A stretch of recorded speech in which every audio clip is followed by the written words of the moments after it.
What is going on? How you doing? It is Marlon Hurd, the Valuenaire.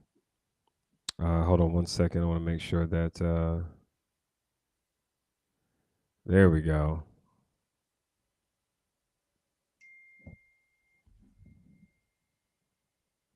There we go. What's going on, everybody? Let's see here. I'm not gonna save that password. Hold on, let me get my light going. Should have had this up. Should have been prepared. There we go. I was fixing some stuff. Perfect. What's going on? Hope you're having a wonderful day today, no matter what day it is. Back here with some more incredible financial value. Our goal here is to, make this a really simple process for you. Just give me some things that you may want to think about when it comes to, for those of you who are looking to kind of change your financial status, right? Um, whether it's to make more money, whether it's to be in a position where no one could put their thumb on you. I remember I learned that in network marketing. Art Williams said something. He said, people want to be in a position where no one can put their thumb on them, right, and push them down and control their lives. But the freedom that a lot of us are looking for is going to cost, right? Freedom has never been free, and you're going to have to pay for your freedom. That freedom costs, and it doesn't that money's not going to grow on trees. It's not going to come to you by happenstance. It's not going to come to you through luck. It's going to come through preparation, and it's going to come through a building process. And that building process may be a 3 to 5 year process. I, I remember when I first heard that, I was like, 3 to 5 years. I'm like, wow, that seems like a long time. Okay, but at the time this video is being made, it's 2026, and it seems like we just came out of COVID. It's already been 6 years since that time. All right, and I'm only using that period of time because it's something that was so catastrophic. Everybody remembers, but just look how quickly we got away from it in a short period of time. So just look at it in a 6 month period. Every 6 months, something is changing. So let's get into this. Let's see here. Let us share. I'm gonna share my screen here. There we go.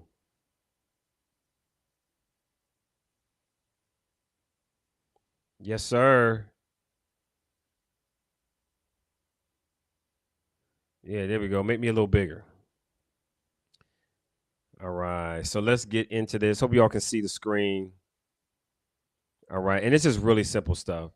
Some of the things I've done, well, a lot of things I've done, and then some things that I am, still working on. Everything is always a work in progress. And there's an end goal I'm looking to get to. All right. And if I can get to this end goal, then what I built will be able to take care of me. And so that's what we're looking to do. But it starts with your financial foundation. It starts with your system. It starts with your habits. Okay. It's what you do repeatedly is where it counts.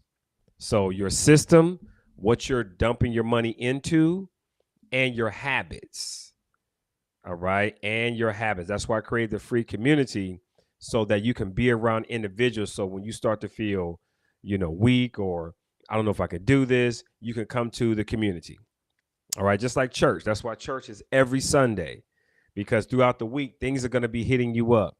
And you want to come to a place where you can get re-clean, refreshed, right? And say, okay, I can do it. And then you come back the next week, you get clean, you get refreshed.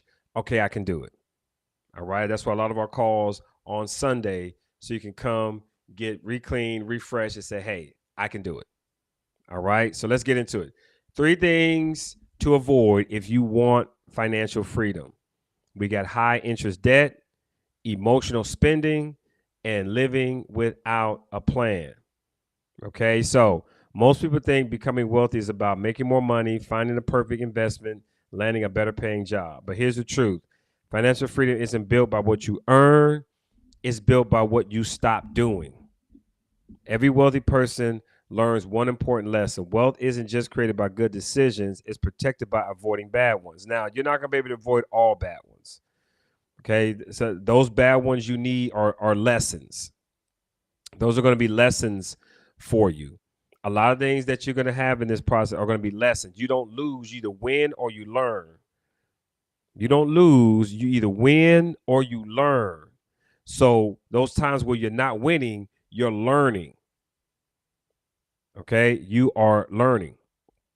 So I'm at two friends. They both make $75,000 per year. Both receive raises every few years. Both work hard. Fast forward 10 years. One owns investments. One has an emergency fund. One sleeps peacefully. The other has credit card debt, car payments, lives paycheck to paycheck, feels stressed every payday. Same income, different decisions. The difference wasn't how much money they earned, it was what they avoided. So when you make a decision, right? Decide rhymes with su is side, ham is side. When you decide, is the death of all other options. It's the death of all other options. Okay, so let's get back to it. All right, mistake number one, high interest debt. High interest debt. Let's make this a little bigger. Okay, just so we can see it. The truth is, high interest debt doesn't just cost money, it steals your future. Okay, it steals your future. So if you have bad credit, do not attempt to get a loan. It's going to cost you almost double. Sometimes, especially like things like payday loans and cash advances, that cost. Sometimes what you do with your money, you can pay for it yourself without getting a loan for it. Okay, so let's keep going. So it says every month you're making payments, but the balance barely moves. Meanwhile, the bank is getting richer, not you. Here's what happens. You finance a couch, you finance a phone, you finance furniture, you finance vacations, you finance a car. Eventually, your paycheck already belongs to someone else before you even receive it. So here's an example. A $10,000 balance at 25% interest can cost thousands of dollars in interest alone if you only make minimum payments. The money could have been invested. It could have built your emergency fund. It could have purchased assets. Instead, it purchased profits for the lender. Now, this is kind of advanced. I'm not. The reason I say it's advanced is that most people don't operate like this. Most people do not operate, and what I'm getting ready to share with you.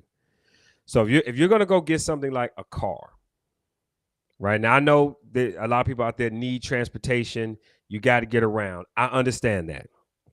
But if you're gonna go buy a car, one of the first things you should do, especially if you just want a new car, you don't need one, is attempt to purchase an asset that can pay for the car. Now, you may not be in this position right now. You may not even understand what this means. But I'm telling you now so that you can start thinking about it. So here's what I mean. Maybe you purchase a piece of property. Okay. Maybe you purchase a piece of property and that property is turning maybe $1,000 in profit. And let's say your new car note is $400.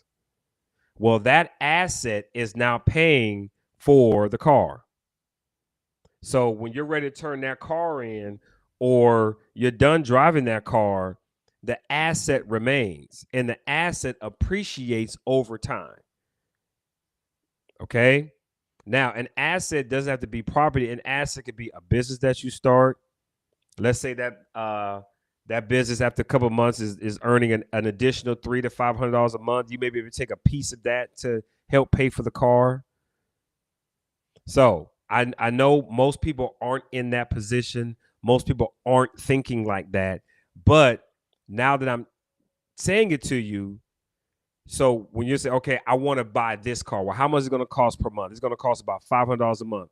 Let me start looking and thinking about assets that it could either pay for or help me pay for it. It could be a business, it could be property, it could be some type of investment, something that turns a profit. All right, that can either help you pay for or pay for it in full. Okay, just something to think about. All right, maybe you're not there yet, and if you are there, start there. Maybe you start a business and you say, okay, I want a new car in the next year or 6 months. Maybe 6 months from now, that business is turning an additional $600 a month. And that new payment might be $500 a month, and you could take half of the $600 to help pay for the car. Now you're only paying $200 a month out of your own money if you're still working. Okay, and the great thing about that business is that it could continue to grow. All right, as long as you stay at it. So hope you're getting some value there. So here's a lesson. High interest debt doesn't simply cost money, it steals opportunity. Every dollar spent on interest is a dollar that never builds wealth. So instead of asking, can I afford the payment, start asking, how much is this purchase really going to cost me? Because there's insurance, there's maintenance. So just ask yourself, how much is this purchase really going to cost me? So mistake 2, emotional spending. All right. Sometimes we believe that, things are owed to us. Hey, I did this, so let me get this. Hey, I had a hard work week. I deserve this. All right. It's called retail therapy. You get it now and worry about later. But when later comes, sometimes that later is like 6 months from now. And you're like, oh my gosh, what did I do this for? All right. So this is a hidden enemy. Most purchases aren't logical, they're emotional. I still do this. Because why? It makes you feel good. We buy because we're stressed, we're lonely, we're celebrated, we're frustrated, we're bored.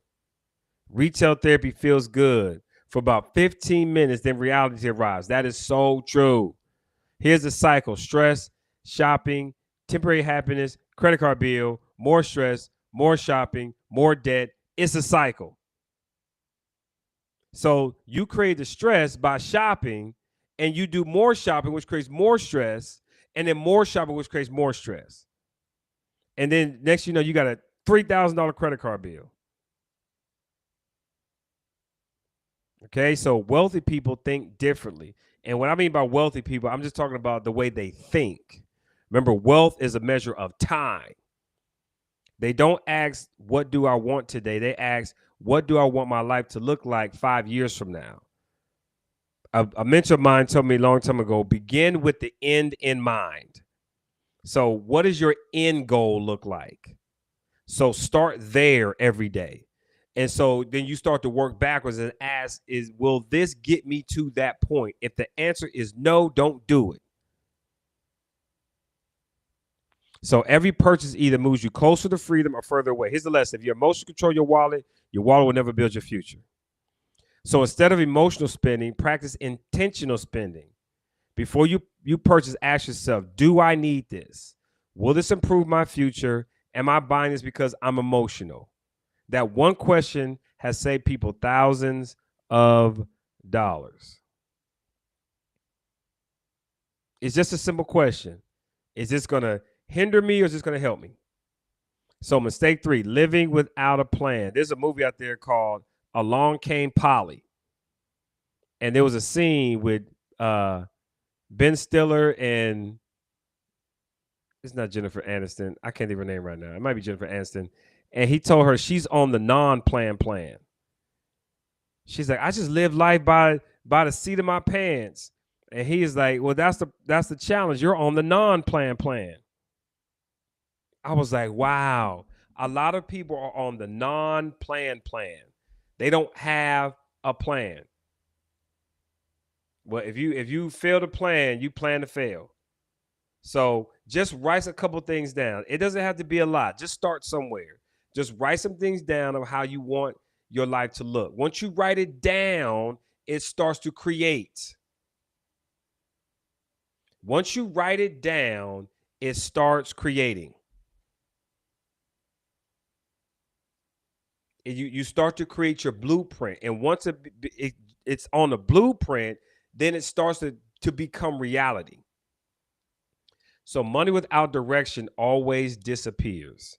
If you don't tell your money where to go, life will gladly spend it for you. Bills, emergencies, subscriptions, impulse purchases, unexpected expenses. The result, years pass, but nothing changes. No plan looks like no emergency fund, no investing, no savings goals, no debt payoff strategy, no monthly review, no financial direction. You're simply reacting, not leading.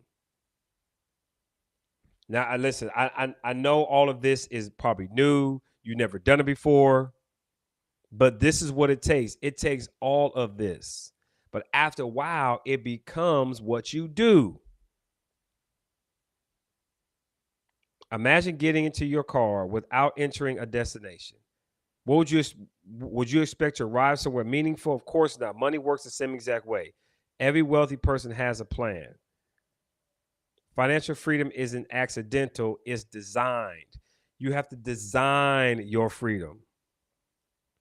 So you don't need a perfect plan. You simply just need a better one than yesterday. I just said that. It doesn't have to be perfect. You can write down 3 things. Number 1, I'm going to cancel 2 subscriptions that I don't use.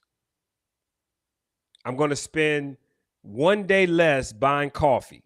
So maybe you buy coffee every day from Starbucks or Dunkin' or your favorite coffee spot. I'm going to take 1 day and not buy coffee. That's $5 extra. That's $5 extra a week, $20 extra a month, $240 extra a year that you now have doing something else because you made one decision. And then number 2, I'm going to start building an emergency fund. That $5 is going to go into a different account. So when an emergency comes up, I may have some things. I can go grab somewhere. All right. So let's put these 3 wealth killers together. High interest debt steals your future. Emotional spending steals your discipline. Living without a plan steals your direction. Together, they quietly drain thousands of dollars every year. Most people never notice until decades have passed. So here's what we're doing at the Budget Boys. Here's our solution. All right, we're good on time. We don't believe budgeting is about restriction. We believe it's about freedom. Our wealth operating system helps you discover where your money's leaking, allocate every dollar with purpose, eliminate unnecessary debt, build emergency fund savings, invest consistently, grow wealth automatically. So instead of asking, where did all my money go? You'll start saying, look how much progress I made.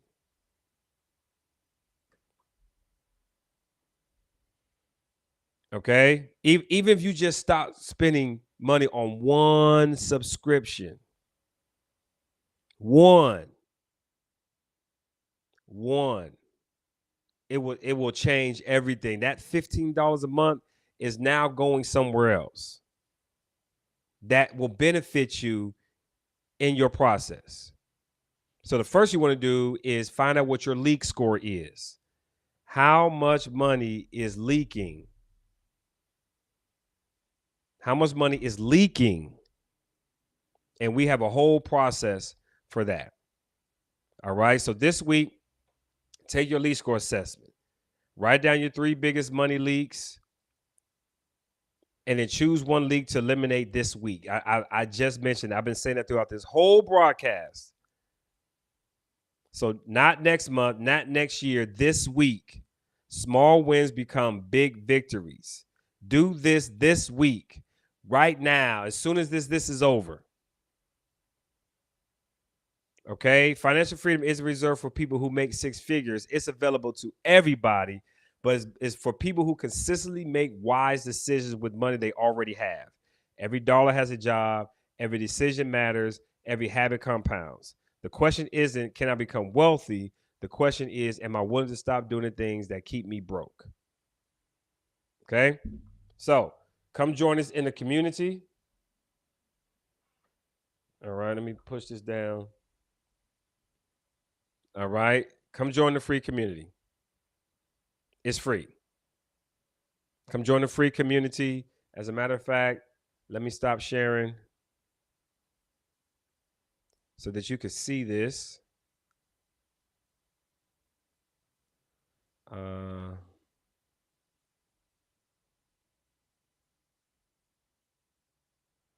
Okay, I'm doing this from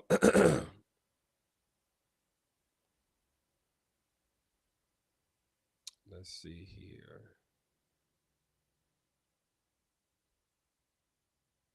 There we go. There we go. Just so you can see this for yourself.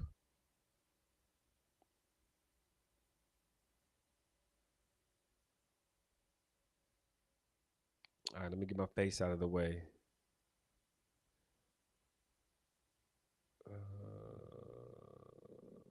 Hold on. There we go. Okay. So this is our community. These are all of our posts. You can come here to the classroom, take your free leak assessment. All right. All you do is click here. It's going to open up into our process right here. It's just a simple bot, but all I did was give it some instructions. This is free. All right. You upload 90 days of your financial documents, like your bank statements, and let it run the process and give you a leak score. It's going to really kind of break down where you are. Okay, showing you how much you're potentially leaking from your finances. Okay, and then you'll schedule your free 20-minute leak score review. This is free. Okay, we're gonna go over. Oh, let me fix that. It's 20 minutes. All right. Sometimes you gotta catch things live. Okay, and then we'll go over your assessment. And from there, you can decide what steps you. This is free too. All right, this is free. Then we have your 90-minute personalized financial allocation session. This is a paid session, but it's 90 minutes. We're going to put together your personal plan. And then, should you decide, you can keep it up with our wealth operating system. All right, we're really this right here is a masterpiece. Okay, and we also got a cool little podcast you can take a look at. All right, so let me stop sharing. So hope you got some value today. All right, I know the video was kind of long, but I want to make sure I get enough. I want to make sure that I'm giving you enough information. It's so much more that goes into this than just the 8 or 9 minutes. Okay, so Marlon Hope the Valuenaire. Hope you got some value today. We'll see you on the next video.